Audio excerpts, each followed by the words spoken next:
The Sparks are in WNBA hell, and they have until Sunday to do something about it. Right now, they are 5 games back of the 8th and final playoff spot, and given how they've played this year, kind of a tall order to tell them to go out there and reach it or to expect them to. But they're also 5.5 games better than the worst team, which means they can't really eye a top draft pick either. That's not really realistic. So that's WNBA hell. Not good enough to compete for a title, not bad enough to gain young prospects to the draft.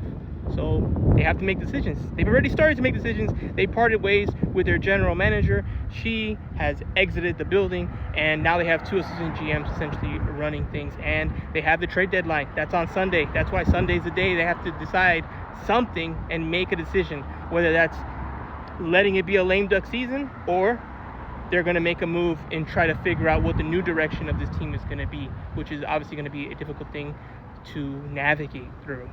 Bill Plaschke of the LA Times wrote a piece essentially advocating for the Sparks trading Kelsey Plum, who is far and away their best player, in order to kind of move on and look towards a better future, even if it hurts the present.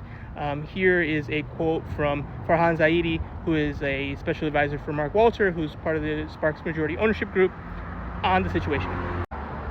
Quote, "We pushed in a lot of chips this year, and we had good reason to do that. But the reality is, it hasn't gone as we'd hoped or expected," said Farhan Zaidi, special advisor to Sparks owner Mark Walter. "Now we have to be open for anything. Everything has to be on the table for us.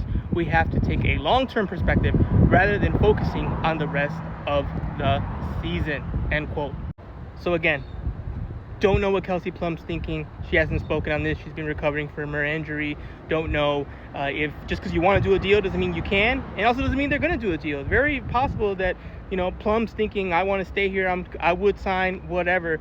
Some kind of conversations on what she's thinking, what she's feeling, and what the franchise is thinking now that they're, without their general manager that was part of those deals, and what the direction is. Those have to happen, because you also can't let Plum leave for nothing. That would be disastrous. Not much going on with the Sparks that's great, and if you have someone who's very good, who's desirable for the rest of the market, you can't let that person just walk away for nothing. So lots of decisions for the Sparks to make.